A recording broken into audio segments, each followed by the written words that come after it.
조폭한테 몸판 여자. SNS에 올라온 윤서의 사진 아래 악플이 쏟아졌습니다. 간호사 될 자격 없어. 학교에서 쫓아내. 창피한 줄 알아라.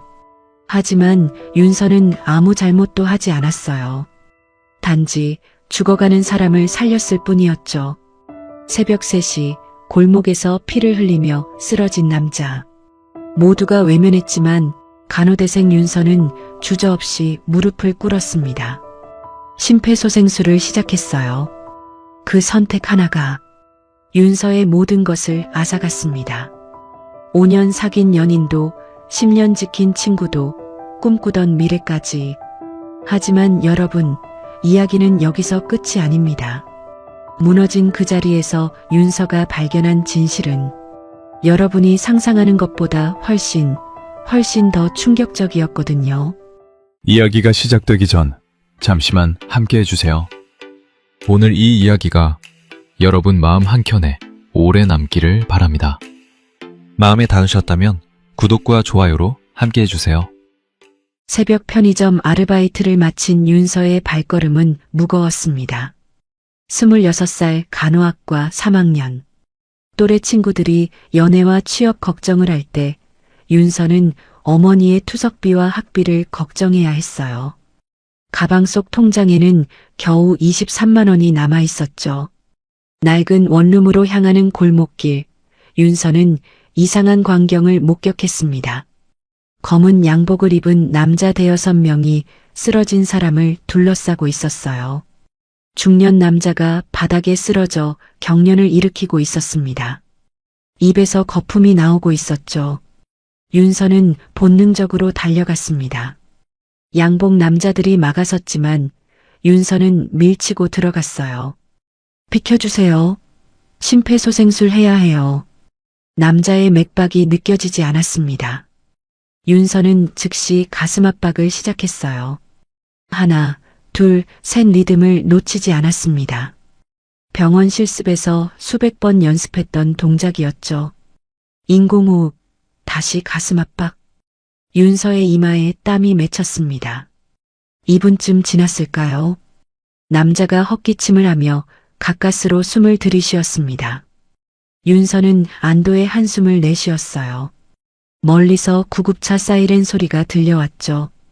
양복 남자 하나가 윤서에게 다가왔습니다. 키가 크고 건장했는데 선글라스 너머로도 날카로운 눈빛이 느껴졌어요. 아가씨, 성함이 어떻게 되십니까? 그냥 지나가다 도운 것뿐이에요. 저는 이만. 윤서는 황급히 자리를 떴습니다. 뭔가 심상치 않은 분위기였거든요. 검은 양복, 선글라스, 공손하지만 위압적인 태도. 영화에서나 봤던 그런 사람들 같았어요. 집으로 돌아온 윤서는 샤워를 하고 침대에 누웠지만 잠이 오지 않았습니다. 오늘 아침에는 중간고사가 있었고 오후에는 병원 실습이 있었어요. 3시간도 못 자겠지만 어쩔 수 없었죠. 이게 윤서의 일상이었으니까요. 핸드폰을 보니 약혼자 김도훈에게서 문자가 와 있었습니다. 내일 못 만나. 약속 있어. 윤서는 한숨을 쉬었어요. 이번 주만 벌써 3번째 약속 취소였죠. 5년을 사귀었는데 최근 들어 도훈은 점점 차갑게 변해가고 있었습니다. 전화를 걸어도 짧게 끊고 만나자고 해도 핑계를 댔어요. 윤서는 도훈에게 전화를 걸었습니다. 도훈아, 자고 있어? 응, 뭔데?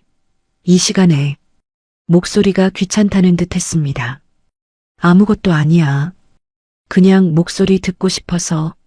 나 피곤해. 끊을게. 도훈아, 우리 언제 만날 수? 툭 전화가 끊어졌습니다. 윤서는 핸드폰을 내려다보았어요. 5년을 사귀었는데 언제부터였을까요? 도훈이 이렇게 차가워진 게. 아니, 어쩌면 처음부터 따뜻했던 적이 없었는지도 모르죠. 윤서가 가난해서, 도훈 어머니가 반대해서, 도훈은 늘 윤서를 숨기려 했으니까요. 눈을 감으려는데 아까 골목에서 본 장면이 떠올랐습니다. 쓰러진 남자, 검은 양복들, 그 긴장감. 윤서는 고개를 저었어요. 다시는 마주치지 않겠지. 그냥 스쳐 지나간 인연일 뿐이라고 생각했죠. 다음 날 아침 윤서는 학교 정문 앞에서 발을 멈췄습니다. 아니, 멈출 수밖에 없었어요. 학교 정문 앞 도로를 최고급 외제차 30대가 점령하고 있었거든요. 벤츠, BMW, 제네시스 모두 검은색이었습니다. 학생들이 수군거리며 사진을 찍고 있었어요. 교수들까지 멀찍이 서서 구경하고 있었죠. 이거 무슨 일이야? 드라마 촬영 아니야? 아니면 재벌 2세 등교하는 거? 학생들의 웅성거림 속에서 한 남자가 윤서를 향해 걸어왔습니다. 어젯밤 골목에서 봤던 그 남자였어요. 검은 양복, 선글라스. 이윤서 아가씨시죠? 윤서는 뒤로 물러섰습니다. 주변 학생들의 시선이 일제히 윤서에게 쏠렸어요. 저를 어떻게? 어제 우리 회장님을 살려주셨습니다. 인사를 드리고 싶다고 하십니다. 윤서의 얼굴이 새빨개졌습니다. 학생들이 수군거리기 시작했어요. 교수들도 고개를 갸우뚱거리며 쳐다봤죠. 저는 그냥 당연한 일을 한 것뿐이에요. 이런 거 정말 안 하셔도 돼요. 회장님께서 꼭 뵙고 싶어 하십니다. 잠깐만 시간 내주시겠습니까? 거절할 틈도 없었습니다. 윤서는 학생들의 놀란 눈빛 속에서 차에 올라탔어요. 뒷좌석은 고급 가죽 시트였고 은은한 향수 냄새가 났습니다. 윤서는 평생 이런 차를 타본 적이 없었죠. 차는 강남의 한 고급 레스토랑으로 향했습니다. 빌딩 최상층에 있는 개인 룸이었어요. 창밖으로 서울 전경이 한눈에 들어왔죠. 개인 룸에 들어서자 어젯밤 그 중년 남자가 기다리고 있었습니다. 정장 차림이었지만 그의 눈빛은 날카로웠어요. 평범한 사업가는 아닌 것 같았죠. 앉으시죠, 윤서 씨. 저 정말 괜찮습니다.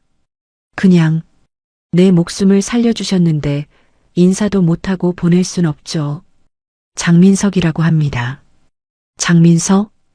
그 이름을 들은 순간 윤서는 어디선가 들어본 것 같았어요. 뉴스에서? 아니면 어디서? 하지만 정확히 기억나지 않았죠. 장민석이 서류 봉투를 내밀었습니다. 두툼한 봉투였어요.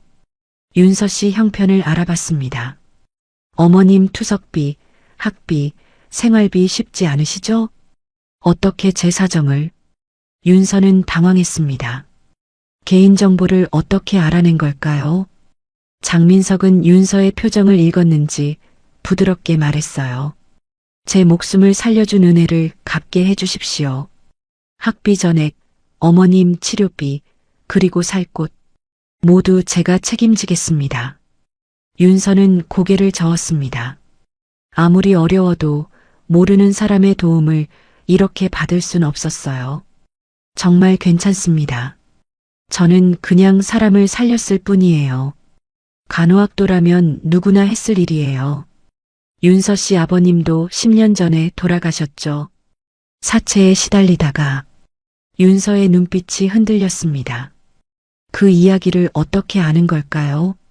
아버지 이태수, 10년 전 작은 식당을 운영하다가 빚에 시달리며 돌아가셨죠. 어머니는 그 충격으로 당뇨가 악화되었고 지금까지 고생하고 계셨어요. 평생 당신을 지켜드리겠습니다. 이건 제 약속입니다. 장민석의 목소리에는 진심이 담겨 있었습니다.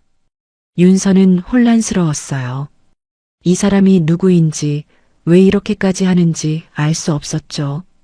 하지만 서류 봉투 안의 숫자들은 너무나 간절한 것들이었습니다. 윤서는 결국 고개를 저으며 일어섰습니다.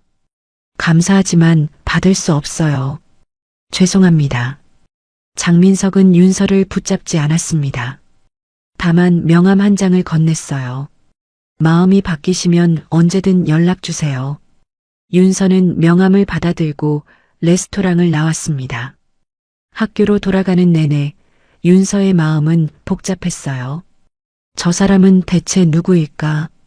왜 저렇게까지 하는 걸까? 윤서는 장민석의 제안을 거절했습니다. 아무리 어려워도 모르는 사람의 도움을 받을 순 없었어요. 하지만 일주일 후 상황이 급변했습니다. 밤 11시 윤서는 편의점 아르바이트 중이었습니다. 핸드폰이 울렸어요. 병원에서 온 전화였죠. 보호자이신가요? 이경희 환자분이 응급실에 계십니다.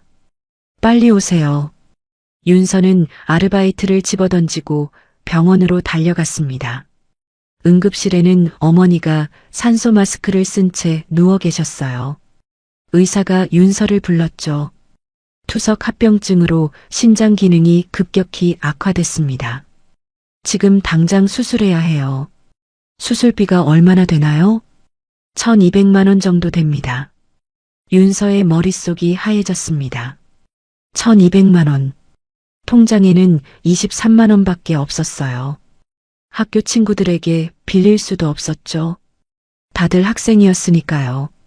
윤서는 떨리는 손으로 도훈에게 전화를 걸었습니다. 도훈아, 엄마가 쓰러지셨어. 수술비가 1000만 원 넘게 필요한데. 윤서야, 미안해. 나도 지금 여유가 없어. 우리 집도 사정이. 제발 빌려만 줘.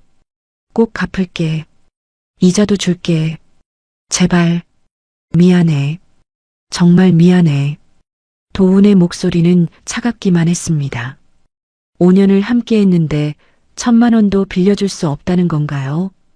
도훈아, 5년이야. 우리 5년을 사귀었잖아. 제발. 윤서야, 나도 힘들어. 미안하지만 도와줄 수 없어. 전화가 끊어졌습니다. 윤서는 병원 복도에 주저앉았어요. 눈물이 쏟아졌죠. 누구에게 도움을 청해야 할까요? 윤서에게는 아무도 없었습니다. 그때 윤서는 가방 속 명함을 꺼냈습니다. 장민서? 떨리는 손으로 전화를 걸었어요. 저 윤서입니다. 그 제안 아직 유효한가요? 물론입니다. 지금 어디십니까? 2시간 후 어머니의 수술비가 입금되었습니다. 장민석은 직접 병원에 찾아왔어요. 그는 중환자실 앞에서 기다리고 있는 윤서에게 다가왔죠. 어머님, 수술 잘 되실 겁니다. 걱정 마세요. 정말 어떻게 감사드려야 할지. 윤서는 울먹였습니다. 장민석이 윤서의 어깨에 손을 올렸어요. 윤서 씨가 제 목숨을 살려주셨잖습니까? 이건 당연한 겁니다. 그날부터 윤서의 삶이 바뀌었습니다. 학비가 해결되었고 강남의 고급 오피스텔 키를 받았어요. 중고차도 한 대 생겼죠. 윤서는 꿈을 꾸는 것 같았습니다. 하지만 동시에 불안했어요. 이게 정말 괜찮은 걸까? 대가는 없는 걸까? 장민석은 단 한 번도 무리한 요구를 하지 않았습니다. 그저 잘 지내시냐는 안부 전화만 가끔 할 뿐이었죠. 윤서는 조금씩 마음을 놓기 시작했어요. 그러던 어느 날 도훈의 어머니에게 전화가 왔습니다. 윤서야, 우리 이번 주말에 집에 한번 와라. 어머니가 보고 싶구나. 윤서는 깜짝 놀랐습니다. 도훈 어머니는 지난 3년간 윤서를 철저히 무시했거든요. 우리 아들한테 가난한 집 딸이 무슨 복이람이라며 노골적으로 무시했었죠. 만날 때마다 윤서의 낡은 옷, 싼 가방을 비웃었어요. 윤서는 약속 장소로 갔습니다. 도훈의 집, 고급 아파트 거실에서 도훈 어머니가 웃으며 윤서를 맞았어요. 처음 보는 태도였죠. 윤서야, 앉아. 어머니가 그동안 너한테 좀 차갑게 대했지? 미안하구나. 아니에요, 어머님. 우리 며느리가 될 사람인데 당연히 잘해줘야지. 이거 받아라. 도훈 어머니가 명품 가방을 내밀었습니다. 수백만 원짜리였어요. 윤서는 당황스러웠죠. 어머님, 이런 거 정말 안 받아도 됐고, 우리 결혼 날짜 잡자. 도훈이도 그러고 싶대. 안 그래, 도훈아? 옆에 앉아있던 도훈이 고개를 끄덕였습니다. 하지만 그의 눈빛은 예전과 달랐어요. 뭔가 계산적인 느낌이었죠. 사랑이 아니라 다른 무언가를 보는 눈빛이었습니다. 윤서는 그날 저녁 불안한 마음으로 집으로 돌아왔습니다. 뭔가 잘못되고 있다는 느낌을 지울 수 없었어요. 도훈 어머니가 바뀐 시점. 바로 윤서가 고급 오피스텔로 이사하고 새 차를 몰기 시작한 직후였으니까요. 2개월이 흘렀습니다. 윤서는 학교 생활에 집중했고 어머니는 건강을 되찾아 가셨어요. 모든 게 좋아지는 것 같았죠. 어느 날 저녁 윤서는 절친 송지아와 카페에서 만났습니다. 지아는 윤서의 10년 친구였어요. 중학교 때부터 함께했던 유일한 친구였죠. 윤서야, 너 요즘 좋아 보인다. 뭔 좋은 일 있어?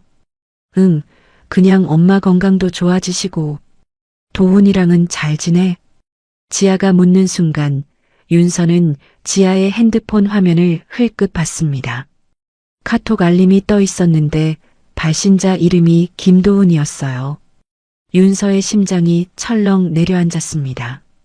왜 지아와 도훈이 카톡을 하는 걸까? 둘이 친한 적도 없었는데. 지아야, 너 도훈이랑 언제부터 연락하고 지내? 지아의 표정이 굳었습니다. 그냥 가끔 내 소식 물어보더라. 거짓말이었습니다. 지아의 목소리가 너무 부자연스러웠으니까요. 그날 밤 윤서는 잠을 이룰 수 없었습니다. 불안한 예감이 현실이 되어가고 있었어요. 일주일 후 윤서는 우연히 카페 앞을 지나가다가 멈춰 섰습니다. 유리창 너머로 도훈과 지아가 함께 앉아 있는 게 보였거든요. 손을 잡고 있었습니다. 웃으며 이야기를 나누고 있었죠. 윤서는 얼어붙었습니다. 다가갈 수도 돌아설 수도 없었어요. 그저 멀리서 지켜볼 수밖에 없었죠. 5년을 함께한 사람, 10년을 함께한 친구, 두 사람이 윤서 몰래 만나고 있었던 겁니다. 윤서는 그 자리에서 도훈에게 전화를 걸었습니다. 도훈아, 지금 어디야? 집이야. 왜? 거짓말하지 마.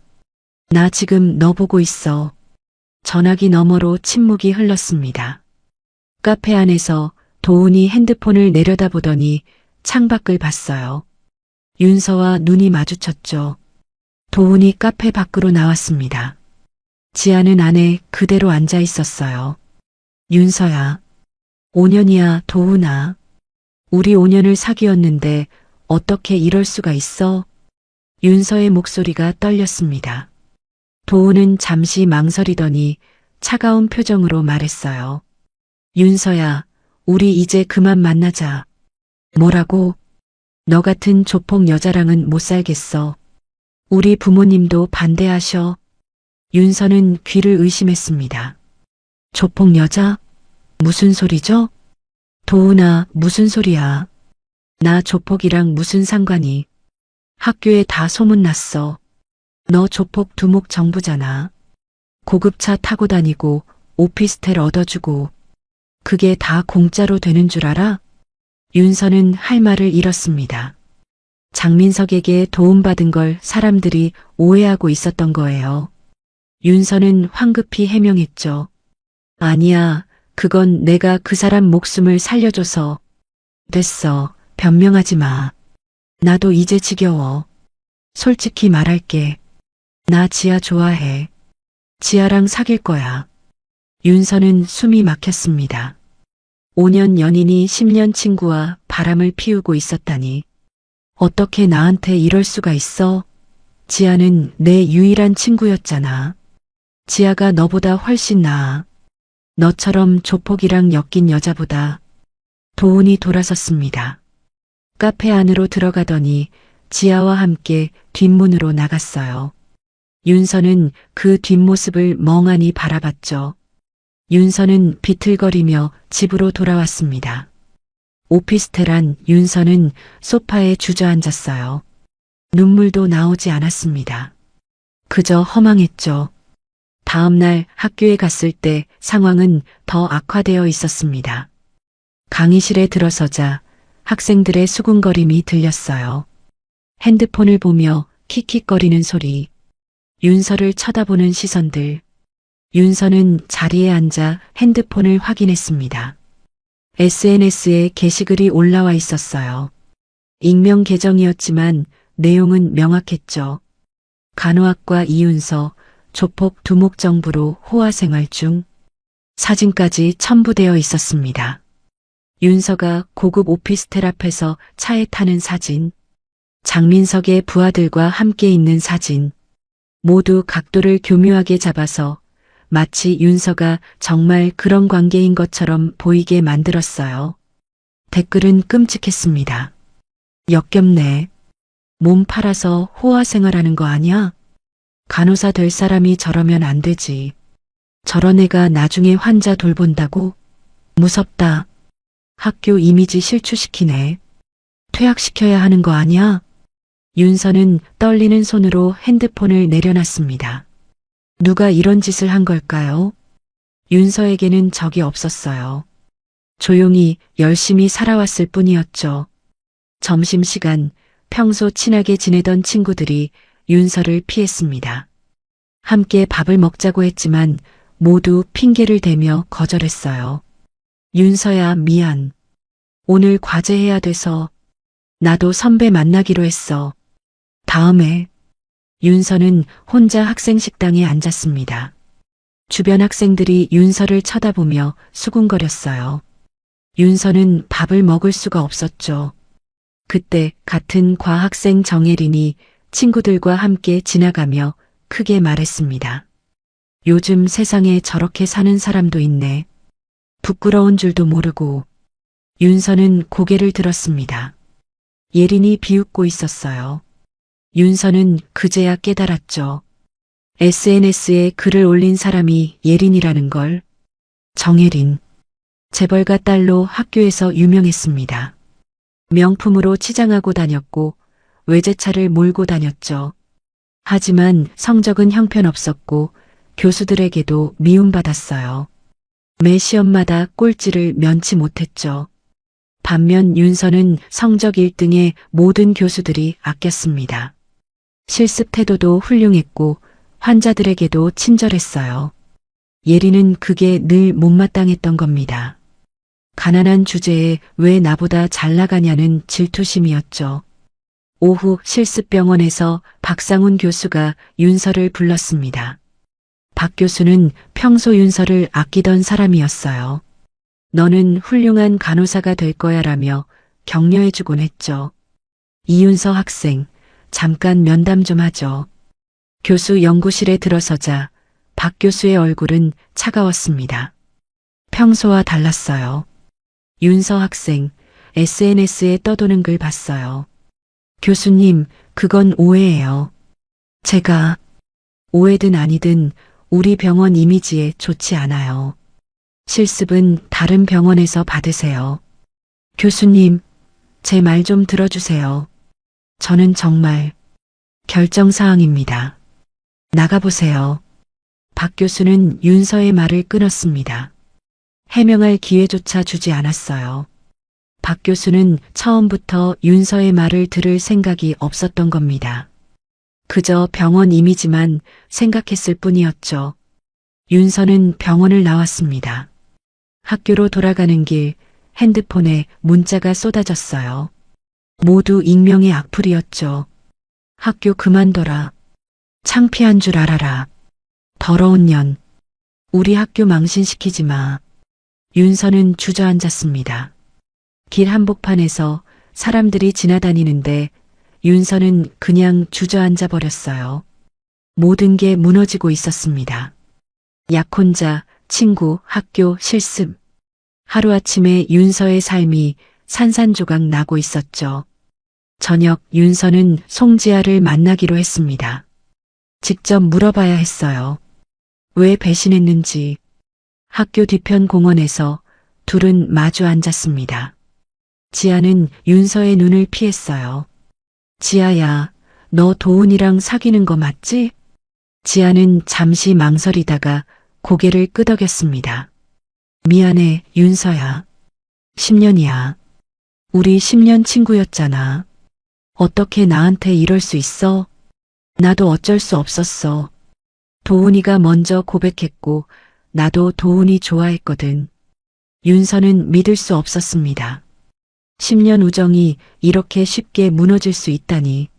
내가 5년 동안 사귄 사람이야. 넌 그걸 알면서도.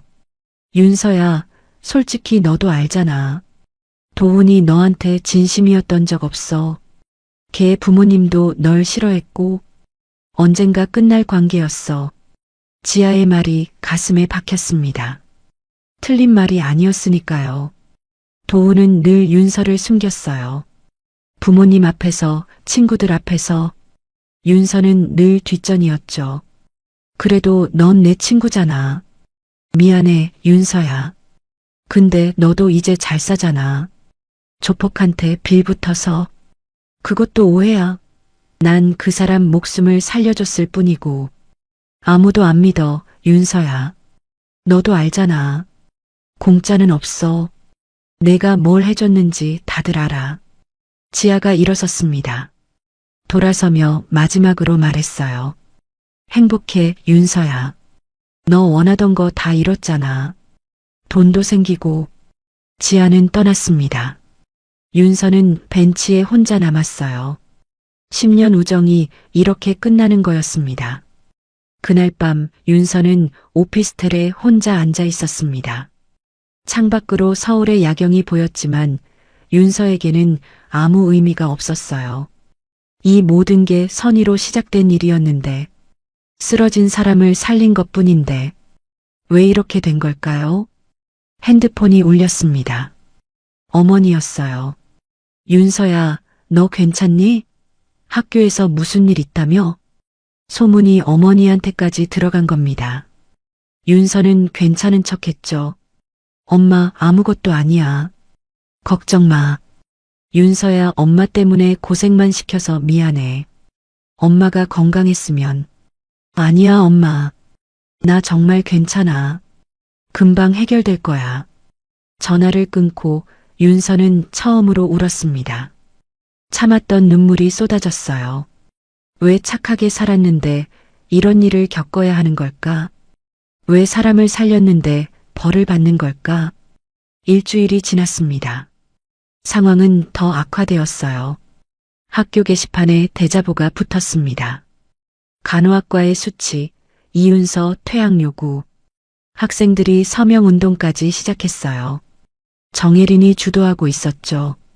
벌써 200명 넘게 서명했습니다. 간호학과 명예를 지키기 위해 이윤서 학생의 퇴학을 요구합니다. 윤서가 강의실에 들어가면 학생들이 노골적으로 자리를 피했어요. 옆자리에 앉지 않으려고 일어서서 다른 곳으로 가버렸죠. 조별과제에서도 윤서를 빼달라는 요청이 교수한테 들어왔습니다. 교수님, 이윤서랑 같은 조는 싫어요. 저희 과제 망칠 것 같아요. 교수들의 태도도 달라졌습니다. 평소 윤서를 아끼던 교수들조차 눈을 피했어요. 복도에서 마주치면 인사도 받지 않고 지나갔죠. 학과 사무실에서 조교가 윤서를 불렀습니다. 윤서 학생, 학과장 교수님께서 휴학을 권유하시네요. 제가 뭘 잘못했는데요? 왜 제가 휴학을 해야 해요? 학생 생각해서 하는 말이에요. 지금 분위기로는 계속 다니기 힘들 거예요. 윤서는 학과 사무실을 나왔습니다. 분노가 치밀어 올랐어요. 억울했죠. 윤서는 아무 잘못도 하지 않았는데 왜 모두가 윤서를 몰아세우는 걸까요? 며칠 후 학교에서 징계위원회가 열렸습니다. 윤서가 호출된 거예요. 징계위원회실에는 교수 5명이 앉아 있었고 학생 대표로 정혜린도 참석했죠. 예린은 윤서를 보며 냉소를 띄었어요. 이윤서 학생, 최근 SNS에 올라온 글에 대해 해명해 보세요. 윤서는 차분하게 설명했습니다. 교수님들, 그건 전부 오해입니다. 제가 응급 상황에서 한 분을 살려드렸고 그분이 감사의 뜻으로 도움을 주신 것뿐입니다. 저는 아무런 부적절한 관계가 아닙니다. 그 사람이 조직폭력배 두목이라는 건 알고 있었나요? 아니요, 저는 몰랐습니다. 그냥 쓰러진 사람을 살렸을 뿐입니다. 하지만 고급 오피스텔과 차량을 제공받았죠? 그게 정상적인 감사의 표시라고 생각합니까? 어머니 수술비가 급해서 어쩔 수 없이 도움을 받았습니다. 정혜린이 끼어들었습니다. 교수님, 이윤서 학생은 학교 이미지를 심각하게 훼손했습니다. 학생들 사이에서도 이미 문제가 되고 있고요. 저는 퇴학이 맞다고 봅니다. 윤서는 예린을 쳐다봤습니다. 예린은 비웃고 있었어요. 질투와 악의가 가득한 표정이었죠. 교수들이 잠시 회의를 했습니다. 그리고 결론을 내렸어요. 이윤서 학생, 한 학기 정학 처분합니다. 그 기간 동안 반성하고 해당 인물과의 관계를 정리하세요. 교수님, 저는 아무 잘못도 하지 않았어요. 사람을 살린 게 잘못인가요? 결정사항입니다. 이에 제기는 받지 않습니다. 윤서는 징계위원회실을 나왔습니다. 복도에서 주저앉아 버렸어요. 정학. 윤서는 평생 모범적으로 살아왔는데 생애 처음 징계를 받은 겁니다. 핸드폰이 울렸습니다. 도훈 어머니였어요. 윤서야, 우리 도훈이랑 완전히 정리해. 이제 우리 집안이랑은 상관없는 사람이니까. 네. 그리고 그동안 준 선물들 다 돌려줘. 명품 가방이랑 그런 거 말이야. 우리 물건이니까. 알겠습니다. 너 때문에 우리 집안 망신당할 뻔했어. 조폭이랑 엮인 여자를 며느리로 들릴 뻔했네. 전화가 끊어졌습니다. 윤서는 허탈하게 웃었어요. 결혼을 재촉하던 사람이 이제는 흔적도 남기지 말라고 하네요.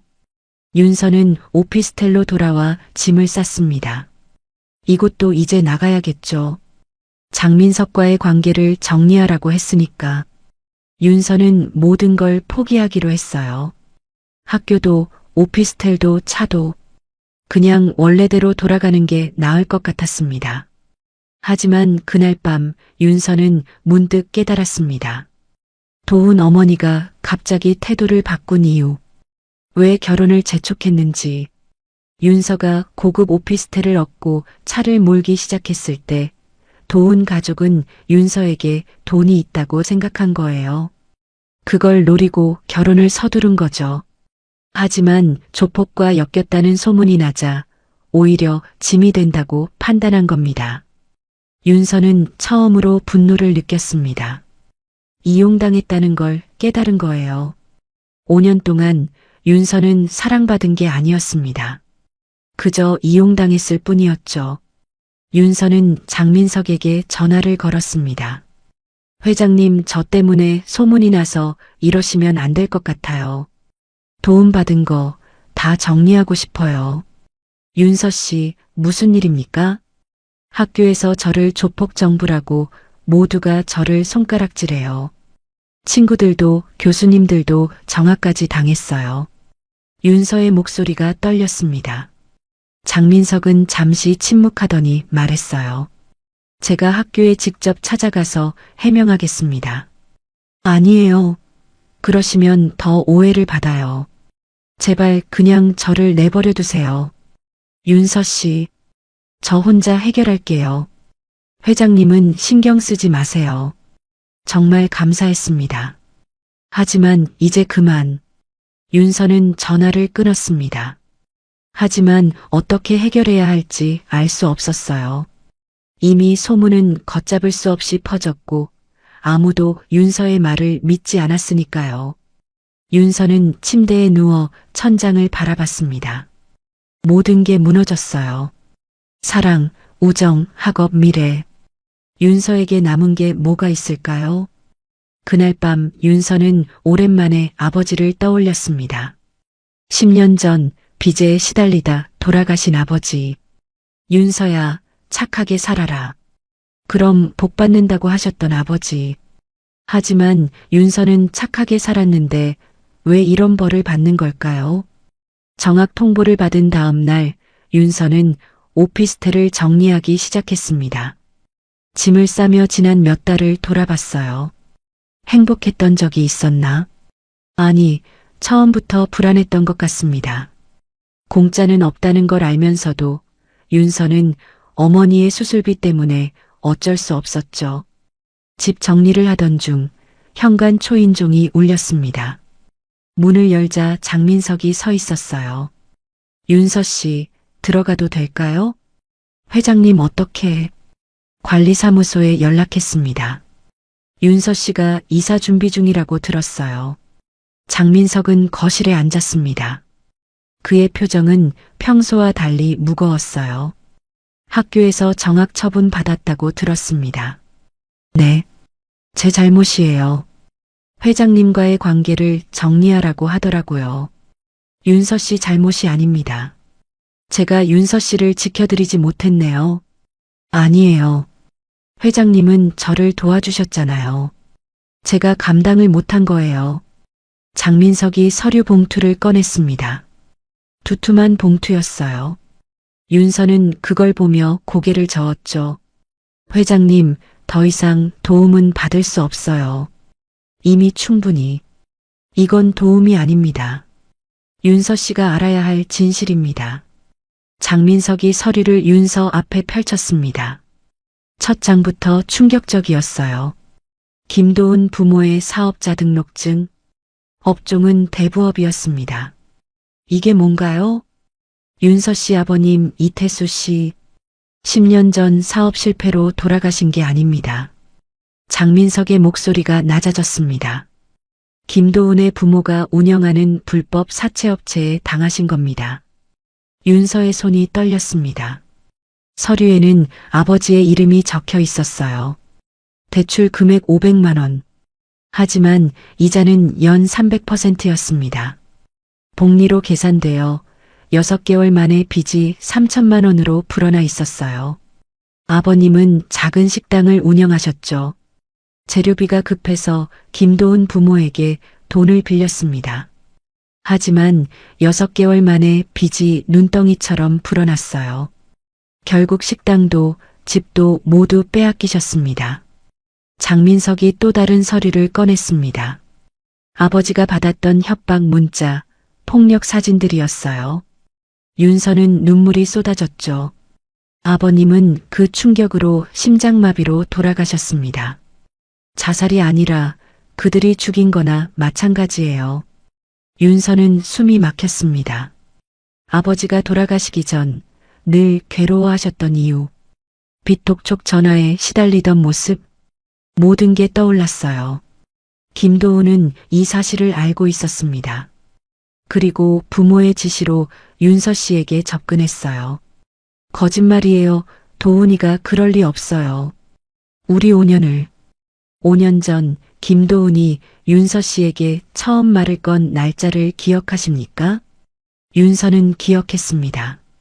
대학교 1학년 MT에서였죠. 도훈이 먼저 다가와 말을 걸었어요. 혹시 간호학과 이윤서 맞아? 나 같은 과 김도훈이야. 그날 김도훈 부모는 윤서 씨 어머니를 미행했습니다. 이경애 씨가 병원에서 투석을 받는 걸 확인했죠. 그리고 아들에게 지시한 겁니다. 윤서 씨에게 접근해서 결혼 후 재산을 뜯어내라고요. 윤서는 고개를 저었습니다. 믿고 싶지 않았어요. 하지만 윤서 씨는 가난했습니다. 재산이 없었죠.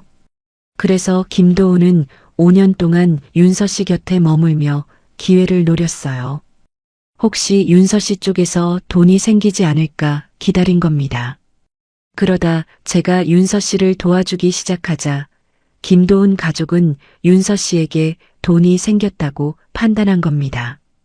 장민석이 핸드폰을 꺼내 녹취 파일을 재생했습니다. 도훈 부모의 대화였어요. 여보, 그 윤설아 애 이제 돈 좀 생긴 것 같아. 그래, 조폭한테 빌 붙었다며? 그게 중요한 게 아니라 고급 오피스텔이랑 차까지 얻었대. 돈 꽤 있는 거야. 좋아. 도훈이한테 빨리 결혼하라고 해. 결혼하면 재산 반은 우리 거잖아. 근데 조폭이랑 엮인 애를 며느리로 받아도 돼? 돈만 챙기면 되지. 나중에 이혼시키면 그만이야. 어차피 애 부모도 없고 백도 없잖아. 녹취가 끝났습니다. 윤서는 핸드폰을 떨어뜨렸어요. 손에 힘이 풀렸죠. 5년. 5년 동안 윤서가 사랑했던 사람은 처음부터 윤서를 이용하려고 접근한 거였습니다. 윤서 씨. 장민석의 목소리가 들렸지만 윤서는 아무 반응도 할 수 없었어요. 너무 충격적이었으니까요. 그리고 윤서 씨를 배신한 송지아. 그 친구도 순수하게 김도훈을 좋아한 게 아닙니다. 지아도요? 송지아는 김도훈에게 돈을 받았습니다. 윤서 씨 곁에서 정보를 빼내는 대가로요. 지난 1년간 총 1,500만 원을 받았습니다. 장민석이 통장 사본을 보여줬습니다. 송지아의 통장에 매달 백에서 200만 원씩 입금된 기록이 있었어요. 입금자는 김도훈이었죠. 윤서는 무너졌습니다. 믿었던 모든 사람이 거짓이었어요. 5년 연인, 10년 친구, 모두 윤서를 이용했던 겁니다. 왜 저한테 이런 짓을 한 거예요? 김도훈 부모는 지난 20년간 수백 명을 상대로 불법 사채업을 해왔습니다. 윤서 씨 아버지는 그중 한 명일 뿐이에요. 그들은 빚을 못 갚는 사람의 가족까지 추적해서 다시 돈을 뜯어냅니다. 2세대에 걸친 착취죠. 장민석이 일어섰습니다. 윤서 씨, 저는 조폭이 아닙니다. 네, 저는 20년 전 검사였습니다. 조직범죄를 수사하다가 협박을 받았고 아내와 딸을 잃었죠. 그 후 신분을 숨기고 잠입수사를 해왔습니다. 윤서는 장민석을 올려다봤습니다. 김도훈 부모 같은 불법 사채업자들, 그들이 바로 제가 20년간 추적해온 범죄 조직의 일원입니다.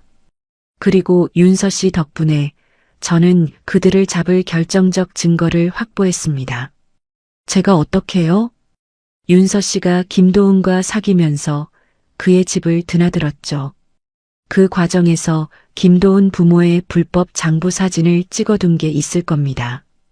윤서는 핸드폰을 확인했습니다.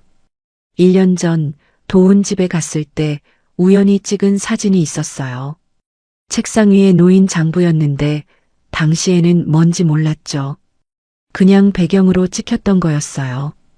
그게 증거입니다.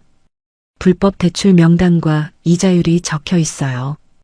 윤서 씨가 모르는 사이에 결정적 증거를 확보한 겁니다. 장민석이 윤서의 어깨에 손을 올렸습니다. 윤서 씨, 아버님의 원수를 갚고 싶지 않으십니까? 윤서는 고개를 들었습니다. 눈물이 흘러내렸어요. 하지만 이번에는 슬픔의 눈물이 아니었습니다. 분노의 눈물이었죠. 갚고 싶어요. 제발 저 좀 도와주세요. 장민석이 고개를 끄덕였습니다. 제가 윤서 씨를 도운 이유가 바로 이겁니다. 윤서 씨는 제 목숨을 살려주셨어요. 저는 윤서 씨의 인생을 되찾아드리겠습니다. 그리고 윤서 씨 아버님처럼 고통받은 수백 가족을 구하겠습니다. 윤서는 처음으로 희망을 느꼈습니다. 이제 더 이상 혼자가 아니었어요. 다음 날부터 윤서와 장민석은 본격적으로 움직이기 시작했습니다. 장민석은 검찰에 복귀 신청을 냈고 20년간 수집한 증거들을 제출했어요. 윤서가 촬영한 장부 사진은 결정적 증거가 되었죠. 일주일 후 검찰이 움직였습니다. 김도훈 부모의 사무실과 집이 압수수색 당했어요. 불법 대출 장부, 협박, 녹취, 폭력 영상까지 쏟아져 나왔습니다. 비밀금고에서는 현금 30억 원이 발견되었죠. 모두 피해자들에게서 뜯어낸 돈이었어요. 저녁 뉴스에 속보가 떴습니다. 20년간 불법 사채업 일당 검거 피해자 500명 넘어 검사 신분 숨기고 20년 잠입수사 범죄 조직 소탕. 윤서는 뉴스를 보며 눈물을 흘렸습니다. 화면에는 수갑찬 도운 부모가 나오고 있었어요. 기자들이 몰려들었지만 둘은 고개를 숙인 채 아무 말도 하지 못했죠. 피해 금액이 얼마나 됩니까? 피해자들에게 할 말 없습니까? 기자들의 질문에 도운 어머니가 잠깐 고개를 들었어요. 카메라를 피하려 했지만 플래시 세례를 받았죠. 그 모습을 보며 윤서는 복잡한 감정을 느꼈습니다. 도운에게도 조사가 들어갔습니다. 부모의 범죄를 알고 있었는지 공모했는지 조사받게 된 거예요. 도운은 윤서에게 미친 듯이 전화를 걸어왔지만 윤서는 받지 않았습니다. 대신 문자가 쏟아졌어요. 윤서야, 나 정말 몰랐어. 부모님이 그런 일 하는 줄 몰랐어. 윤서야, 제발 전화 좀 받아. 오해야. 내가 너한테 한 건 진심이었어. 제발 믿어줘. 윤서는 문자를 지웠습니다. 이제 도운의 말은 아무 의미가 없었어요. 며칠 후 송지아도 조사를 받았습니다. 윤서를 감시하고 정보를 빼낸 대가로 돈을 받은 사실이 드러난 거예요. 검찰은 지아를 공범으로 기소했죠. 지아는 윤서에게 문자를 보냈습니다. 윤서야, 미안해.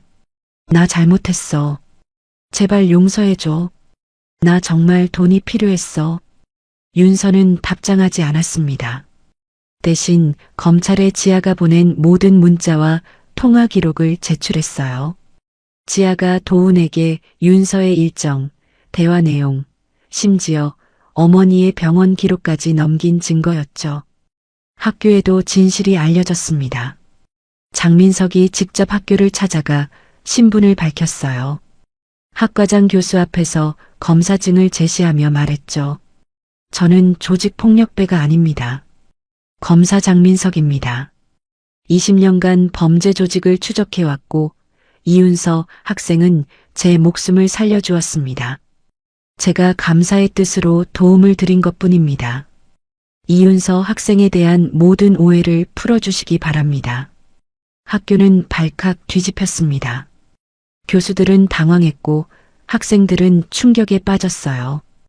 SNS에 악플을 달았던 학생들은 부랴부랴 글을 지우기 시작했죠.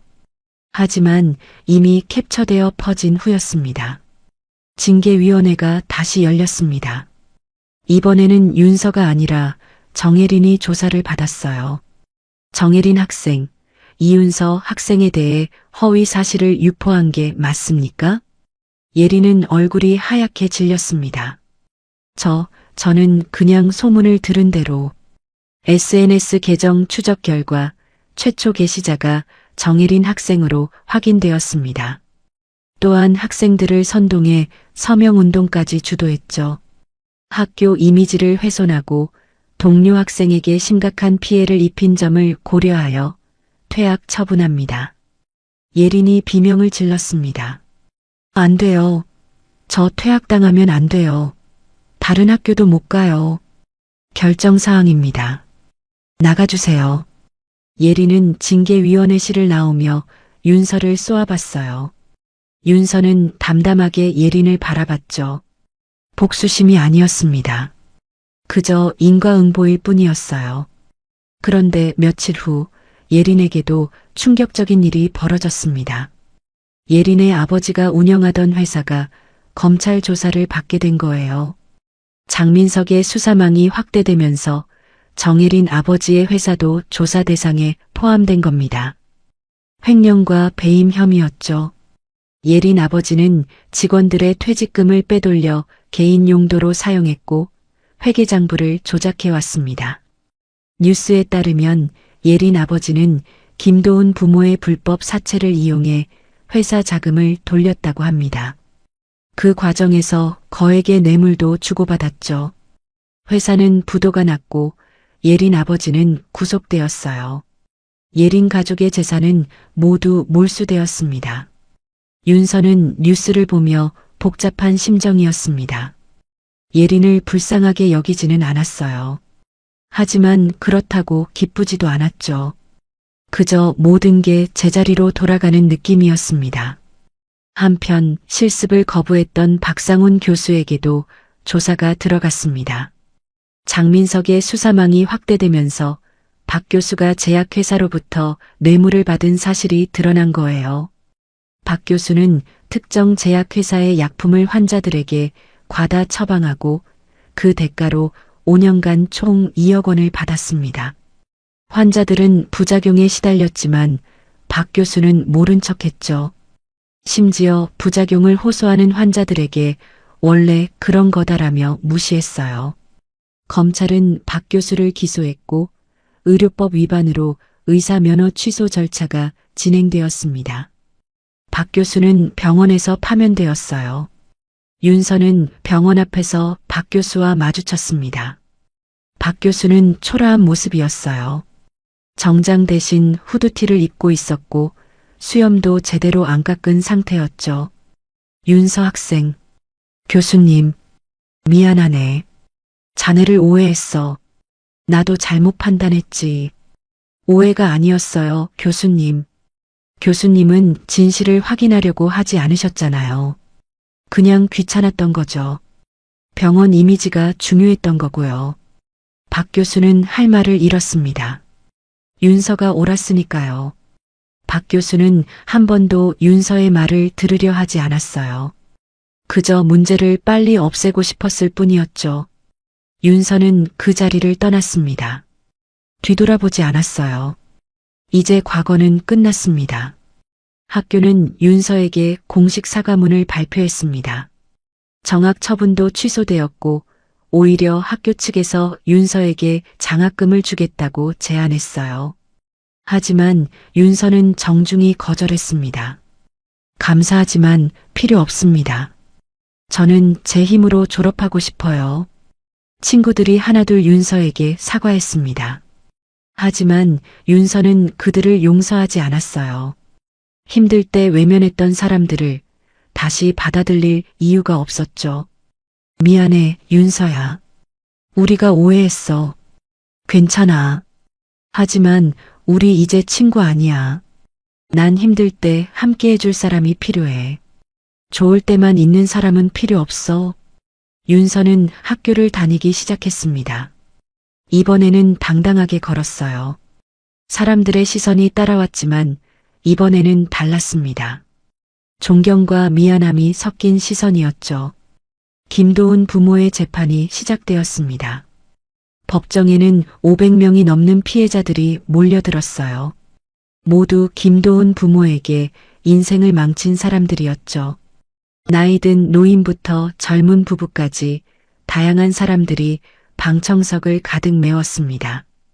윤서도 증인으로 출석했습니다. 증인석에 앉은 윤서는 떨리는 목소리로 증언했어요. 제 아버지 이태수는 10년 전 피고인들에게 500만 원을 빌렸습니다.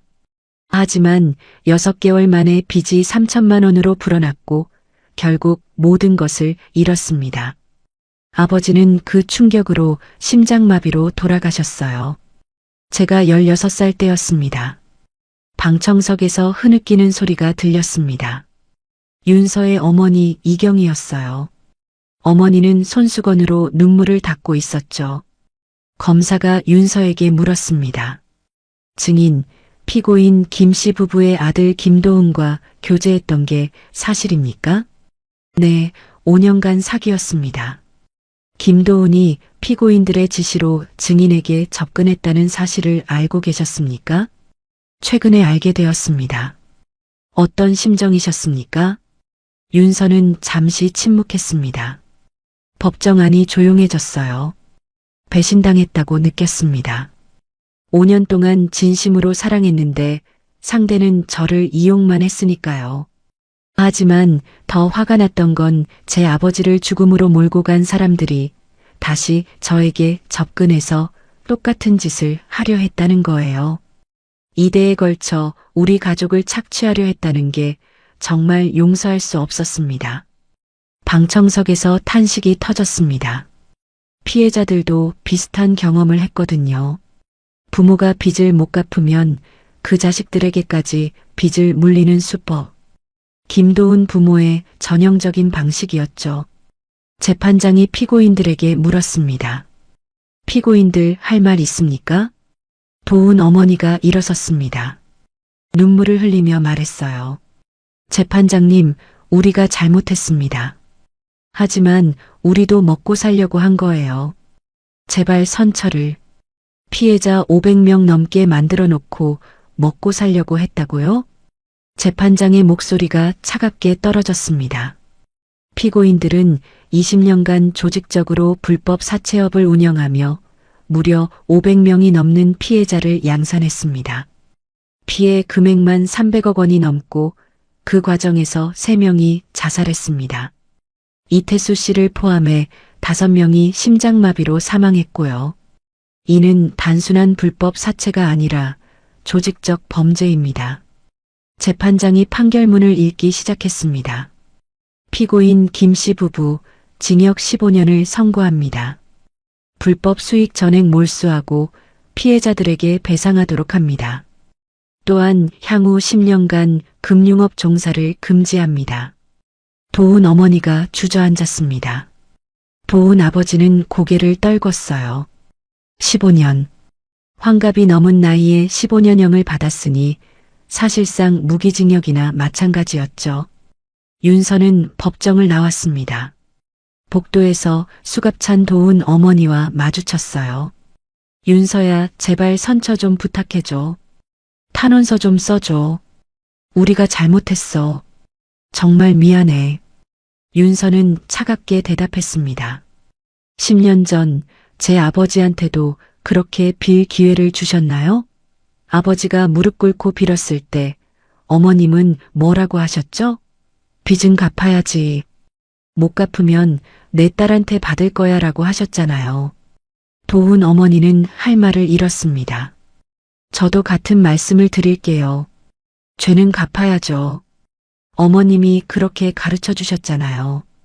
윤서는 돌아섰습니다. 뒤돌아보지 않았어요. 며칠 후 김도훈에게도 판결이 내려졌습니다.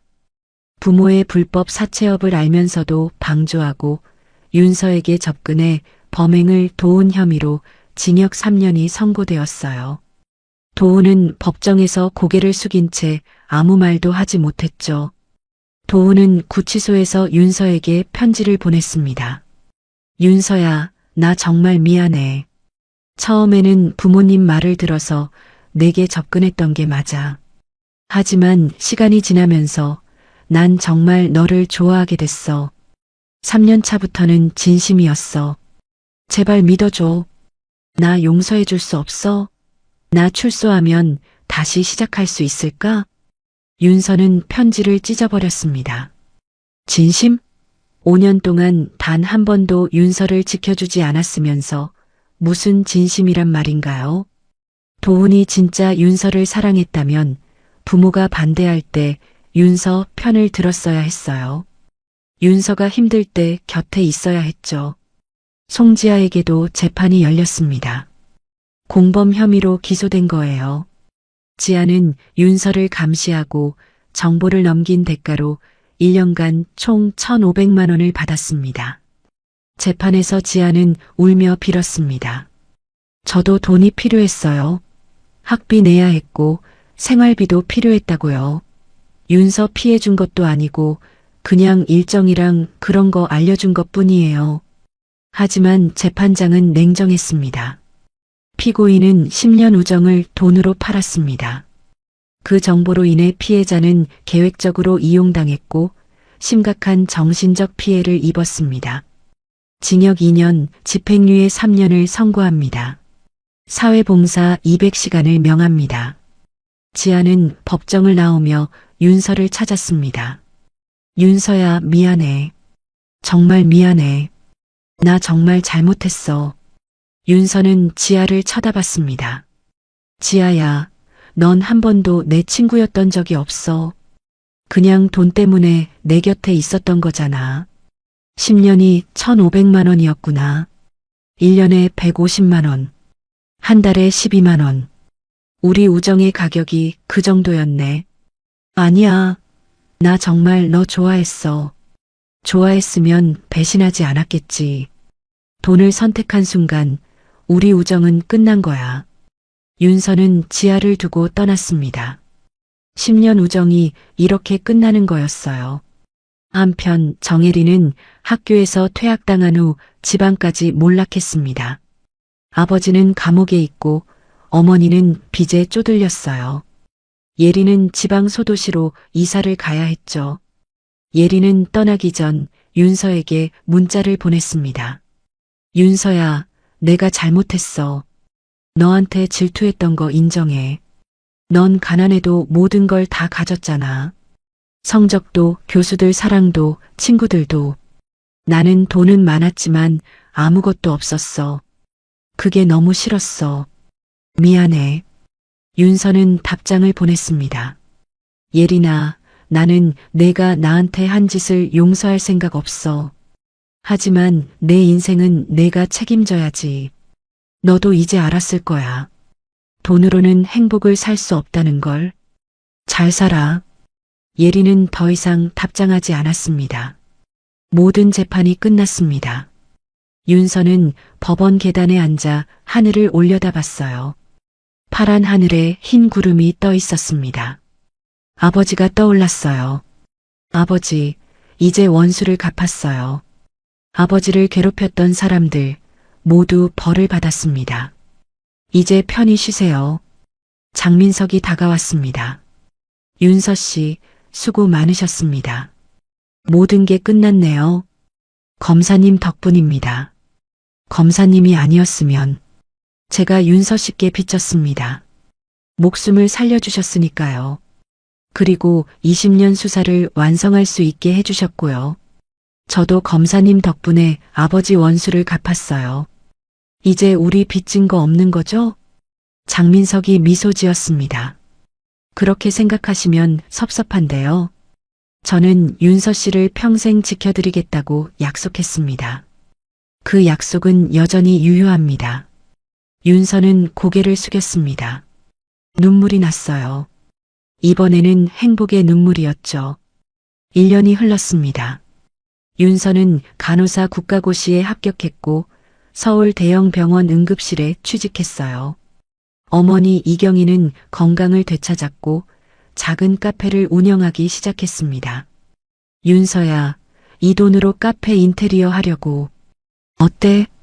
어머니가 통장을 보여주며 웃었습니다. 투석을 받으며 힘들어하던 모습은 어디에도 없었어요. 엄마, 내가 도와줄게. 인테리어비. 아니야. 엄마가 할게. 엄마도 이제 혼자 설 수 있어. 내 돈은 내가 써. 윤서는 어머니가 자랑스러웠습니다.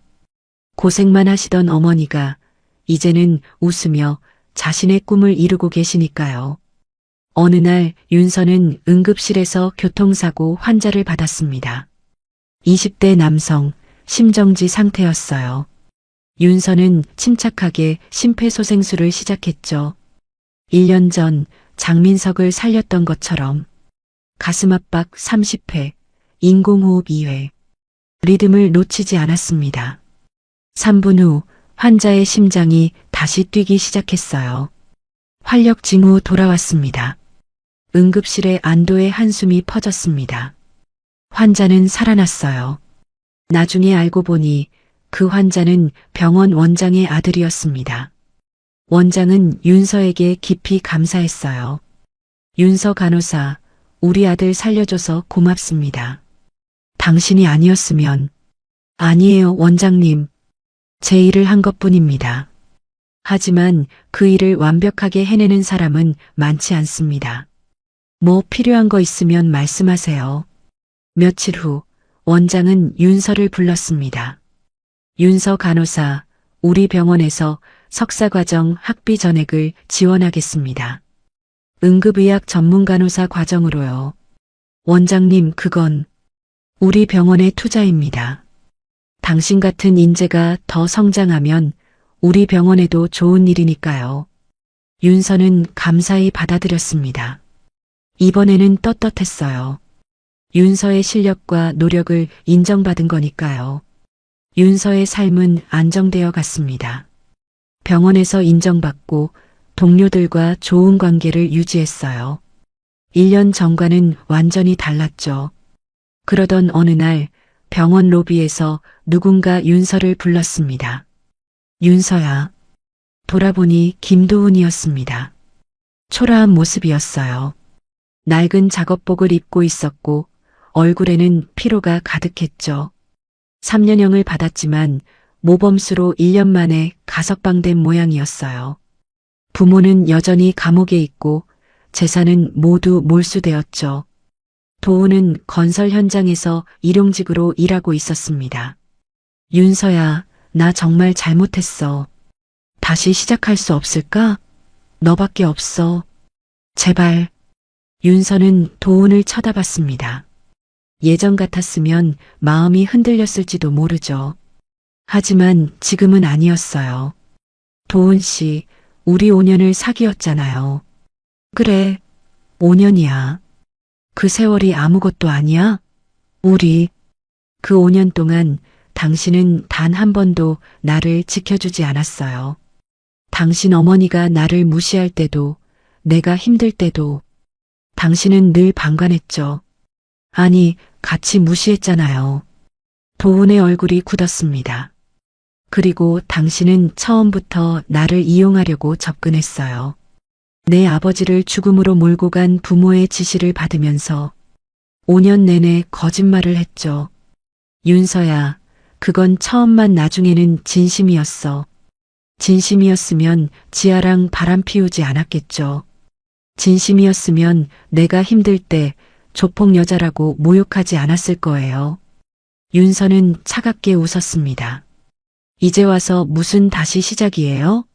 당신이 힘들 때 나를 찾는 건 1년 전 당신 어머니가 내 돈을 노렸던 것과 똑같아요. 결국 당신도 당신 부모랑 똑같은 사람이에요. 윤서야, 제발. 전 당신 같은 사람 모릅니다. 다시는 연락하지 마세요. 이게 마지막 경고예요. 윤서는 돌아섰습니다. 도훈이 뒤에서 불렀지만 윤서는 뒤돌아보지 않았어요. 이제 과거는 정말 끝났습니다. 몇 달 후 윤서는 TV 의료 프로그램에 자문으로 출연하게 되었습니다. 응급처치에 대한 전문가로 인정받은 거예요. 골든타임 내에 심폐소생술을 하면 생존율이 3배 이상 높아집니다. 주저하지 말고 도와주세요. 여러분의 용기가 한 사람의 인생을 구할 수 있습니다. 윤서는 카메라를 향해 진심 어린 눈빛으로 말했습니다. 시청자들은 윤서의 설명에 감동했어요. SNS에는 응원 댓글이 쏟아졌죠. 저 간호사분 진짜 멋있다. 저렇게 진심으로 설명해 주시니 감동이에요. 나도 심폐소생술 배워야겠다. 윤서는 유명해졌습니다. 하지만 교만하지 않았어요. 여전히 겸손하게 환자를 최우선으로 생각했죠. 한편 송지아는 집행유예 기간 동안 고향으로 내려가 있었습니다. 사회봉사를 하며 반성하고 있었어요. 김도훈의 아이를 임신했지만 도훈은 책임지지 않았죠. 지아는 혼자 아이를 키우며 힘겹게 살았습니다. 정혜리는 지방 소도시에서 편의점 아르바이트를 하고 있었습니다. 빚을 갚느라 고생하고 있었어요. 명품 가방 대신 낡은 가방을 들고 화려했던 과거는 어디에도 없었죠. 김도훈은 건설 현장에서 일용직으로 일했습니다. 매일 막노동을 하며 근근히 살아갔어요. 부모는 감옥에 있고 친구들도 모두 떠났죠. 도훈은 혼자였습니다. 반면 윤서는 승승장구했습니다. 석사 과정을 마치고 응급의학 전문 간호사가 되었어요. 병원에서는 윤서를 주임 간호사로 승진시켰죠. 윤서는 후배 간호사들을 교육하며 자신의 경험을 나눴습니다. 힘들 때도 포기하지 마세요. 진실은 언젠가 밝혀집니다. 그리고 선한 마음으로 한 일은 반드시 보상받아요. 장민석은 검사로서 계속 범죄와 싸우고 있었습니다.